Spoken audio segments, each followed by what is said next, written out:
Dewi akan bersama teman-teman dalam beberapa menit ke depan. Nah, tapi kita hari ini tidak hanya berdua, kita akan ditemani oleh rekan kita atau kakak-kakak kita yang sebelumnya pernah datang kemari ya Kak Dewi. Untuk kakak kita berdua boleh masuk dong.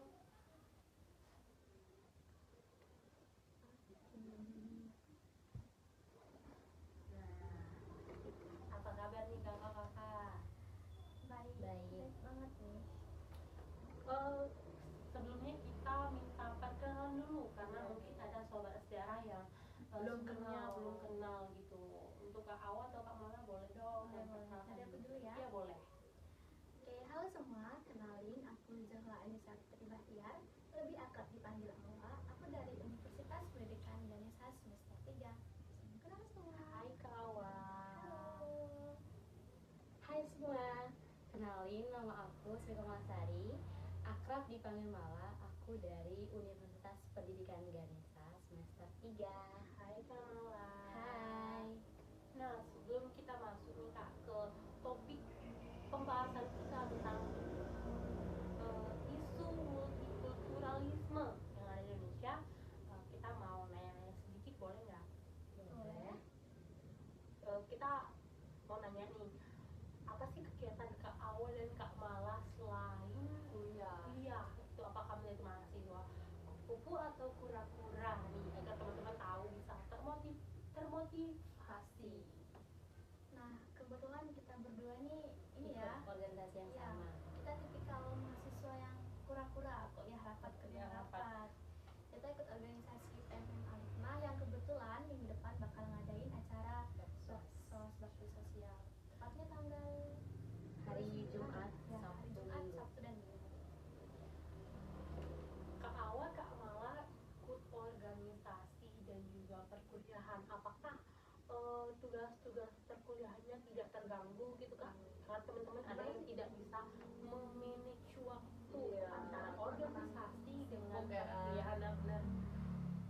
Sebenarnya keganggu sih enggak ya, karena kebetulan sekarang ini kita sibuk UTS. Jadi kebanyakan tugasnya project dan berkelompok. Jadi kalau keganggu sih enggak. Teman-teman, jadi dari Kak Awa dan Kak Mala kita belajar bahwa kita bisa memanage waktu kita agar kita itu tidak hanya menjadi manusia kupu-kupu itu kuliah pulang.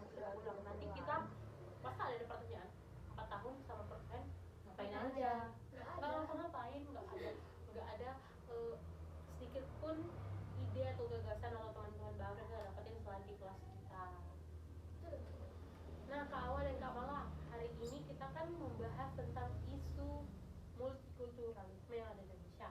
Nah, kita punya 6 pertanyaan dari sobat-sobat sejarah yang ada di rumah.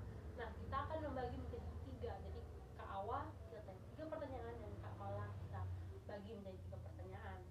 Nah, pertanyaan pertama, boleh aku mulai Kak? Boleh. Oke. Untuk Kak Awa, Ya. menurut Kakak, apa yang dimaksud dengan multikulturalisme dan bagaimana penerapannya yang Indonesia yang kaya akan keberagaman dan budaya dan serta agama yang seperti kita tahu? Nah, kalau menurut aku itu multikulturalisme itu cara kita hidup bareng-bareng sama orang yang beda budaya, agama, suku, bahkan bahasa Indonesia. Contoh nyatanya ini kan Indonesia ini ada 1.300 lebih suku, ada 6 agama resmi dan ratusan bahasa daerah. Kalau dipikir-pikir mirip festival nggak sih Indonesia nih ya? Bener. Banyaknya budaya ya. Nah, tapi gini, multikulturalisme itu nggak cuma soal kita tahu adanya perbedaan, tapi gimana kita nerima perbedaan itu sebagai bagian dari kehidupan sehari-hari. Misalnya nih, pas Idul Fitri, kayak aku sama Mala nih, nah kita nih ngucapin ke temen yang muslim. Terus pas Natal, kita ngucapin ke temen yang beragama Kristen, kayak Kak Indi nih misalnya nih. Salah satu contoh keren multikulturalisme di Indonesia itu ada di Bali, kebetulan di kota kita nih ya. Nah, di Bali ini kan mayoritas Hindu, tapi kalau ada tamu yang muslim, mereka kan respect banget nih, kayak misal ada bule-bule yang datang gitu kan. Nah, kalau dari aku tuh kayak gitu sih. Oke, teman-teman, itulah pengertian multikulturalisme yang ada di Indonesia menurut Kak Awa. Jadi Kak Awa, aku izin menyimpulkan dari apa yang Kak Awa bilang ya. Saya izin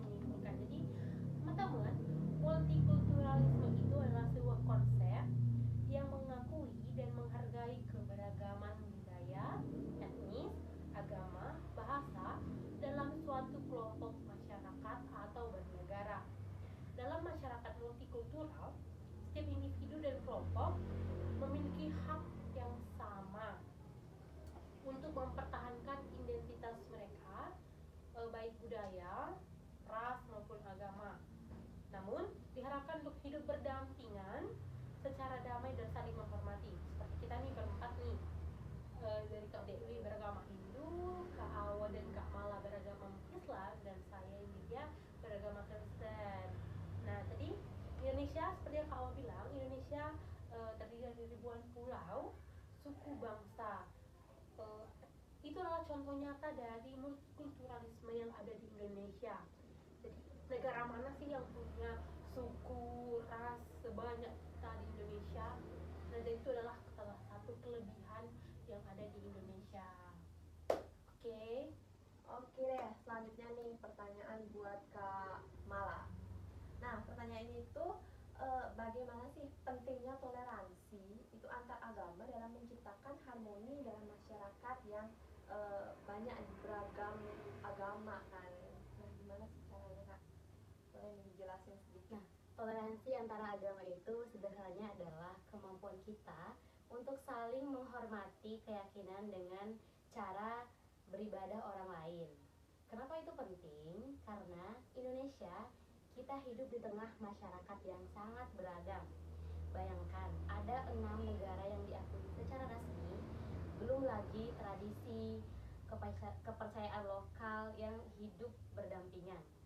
Kalau kita nggak saling menghormati, apa yang terjadi? Konflik, ketegangan, bahkan perpecahan. Nah, contoh kecilnya nih, saat bulan Ramadan, teman-teman non-muslim kayak Kak Indi yang saling menghormati waktu puasa dengan tidak makan di depan umum sudah menunjukkan sikap toleransi.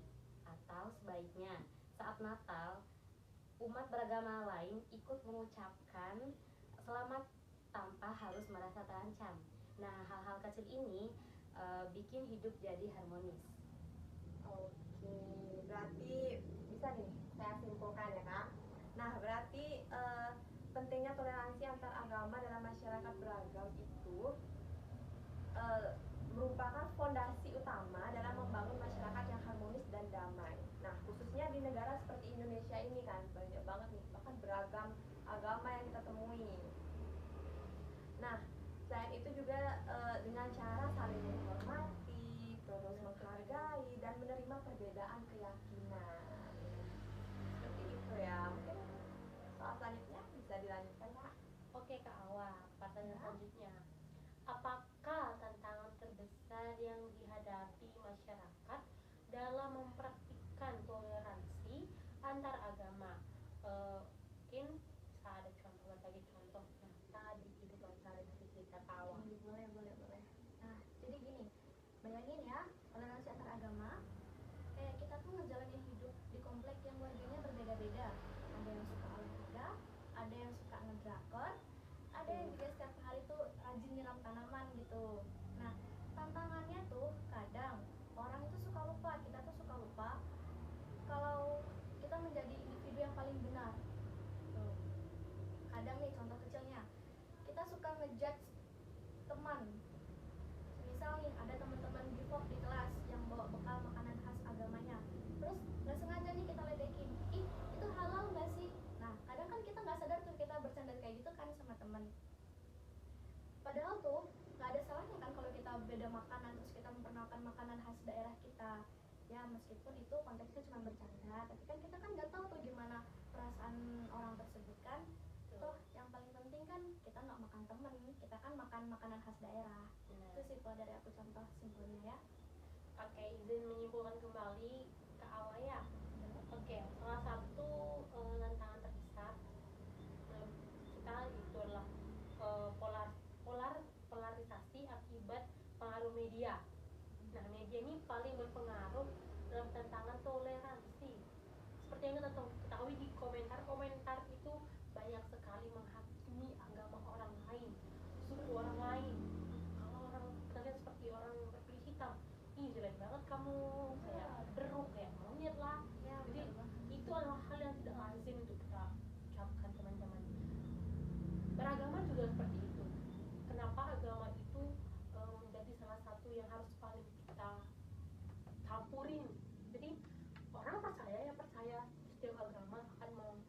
mengajarkan kebaikan. Kita tuh sama, tujuan kita tuh sama, tapi jalannya aja yang berbeda, benar kan, seperti itu. Jadi kita sebagai anak muda nih tidak boleh terjerumus ke media sosial yang hoax, yang dimana belum tentu itu benar, teman-teman. Jadi soal agama, ras, budaya itu kita saling menghargai.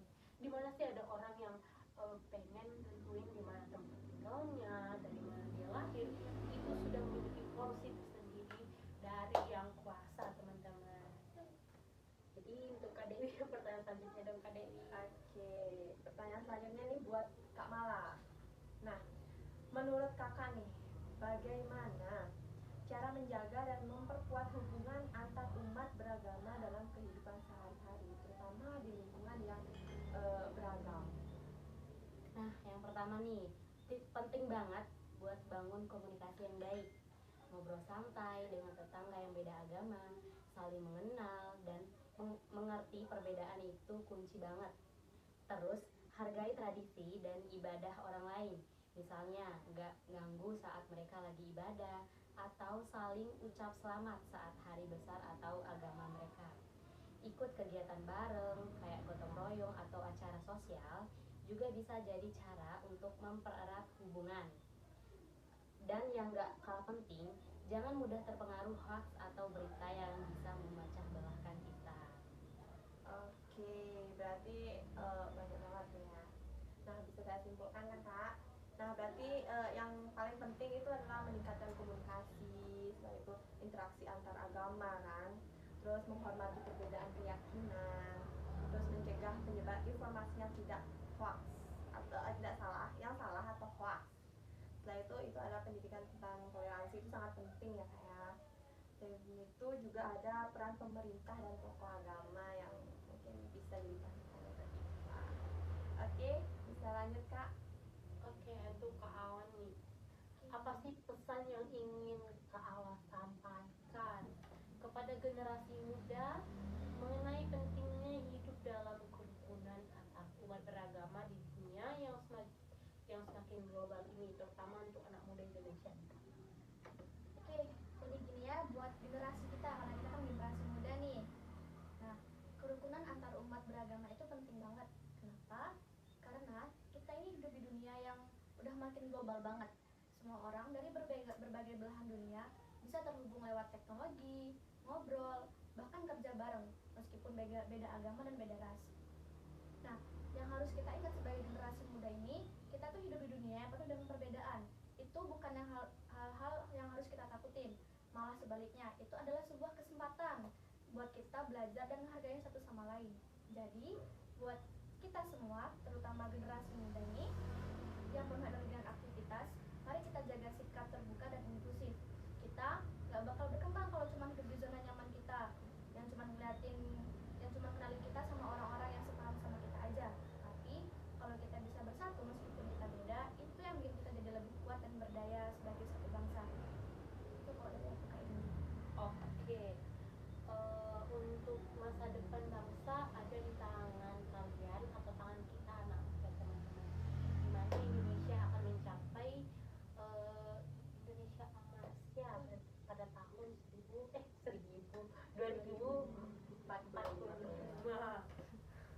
Maaf teman-teman.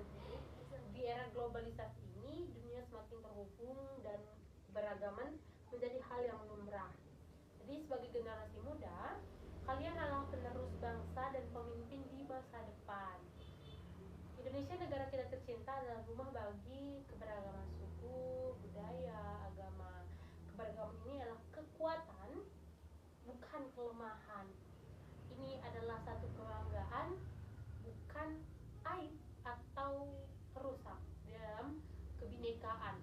Jadi, mari kita jaga dan kita rawat kerukunan antar umat beragama sebagai warisan bagi generasi kita mendatang. Toleransi adalah kunci dalam kehidupan yang semakin kompleks. Sikap toleransi menjadi sangat penting. Dengan saling menghormati dan menghargai keyakinan, kita dapat hidup berdampingan secara damai. Hindari ujaran kebencian yang dapat merusak kerukunan bersama. Mari kita gunakan media sosial dengan baik dan selektif, teman-teman. Jadi itulah pesan kita untuk generasi muda ya kakak. Kak Awal punya, Kak Mala punya pesan nggak untuk generasi muda nih? Punya dong. Coba kak kasih dong pesan untuk generasi muda.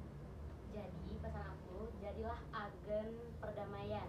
Di dunia yang berhubung ini, kita pasti ketemu dengan berbagai perbedaan, tapi justru disinilah kekuatan kalian. Dengan menjaga kerukunan antara umat beragama, kita bisa ciptain dunia yang damai dan saling menghormati. Jangan gampang terjebak kebencian atau stereotip. Buka hati dan pikiran untuk memahami budaya dan agama lain. Ingat, keberagaman itu kekuatan kita.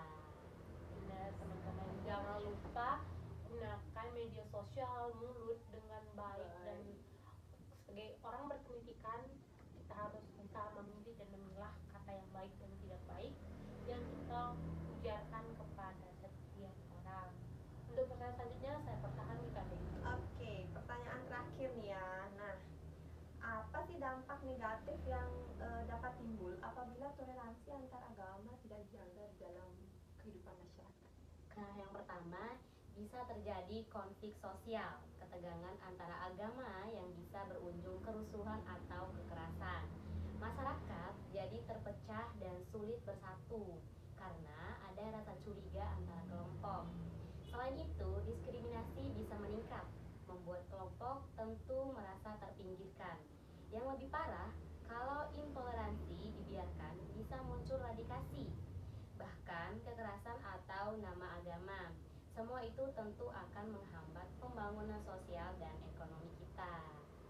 Oke, berarti dapat disimpulkan nih, dampak negatif kurangnya toleransi di antar agama itu yang pertama itu terjadinya konflik sosial agama berarti ya. Selanjutnya itu kurangnya toleransi dapat menghambat pembangunan dan kemajuan suatu bangsa. Terus ada polarisasi sosial, nah itu ada radikalisme. Oke, berarti ini pertanyaan terakhir loh ini. Ya. Berat banget ya rasanya. Rasa ya.